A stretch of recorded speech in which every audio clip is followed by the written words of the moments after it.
આચરી તેને માર મારવામાં આવ્યો હોવાની પોલીસ ફરિયાદ નોંધાતા ખળભળાટ મચી જવા પામ્યો છે। આ મામલે જંબુસર પોલીસે ગુનો નોંધી વધુ તપાસ હાથ ધરી છે। જંબુસરમાં દુષ્કર્મના વધુ એક બનાવ સામે આવતા સમગ્ર પંથકમાં ચકચાર મચી જવા પામી છે। જંબુસરના એક ગામમાં રહેતી યુવતી પર સફવાન નામના યુવકે દુષ્કર્મ આચર્યું હોવાના આક્ષેપ યુવતીએ કર્યા છે।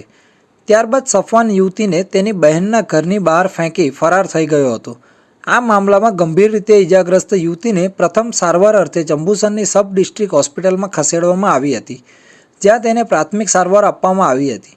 જોકે યુવતીની હાલત વધુ ગંભીર જણાતા તેને સારવાર અર્થે જંબુસરથી સુરતની ખાનગી હોસ્પિટલમાં ખસેડવામાં આવી હતી। આ મામલે યુવતીએ જંબુસર પોલીસમાં આરોપી સફવાન સામે દુષ્કર્મ આચર્યું હોય અને તેના પિતા અને ભાઈઓ સહિત કુલ 4 લોકો સામે માર મારવાની ફરિયાદ નોંધાવી હતી।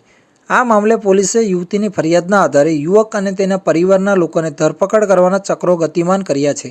આ મારી બેન છે, એ બેન છે ને મારા ઘેર રહેતી હતી।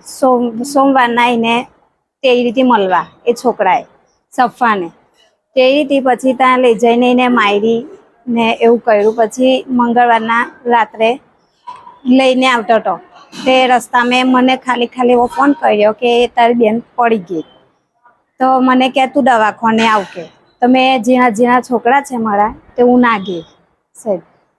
પછી મેં ના ગઈ, પછી એ પાછા અમારા ઘેર મીકવા આવ્યા હતા।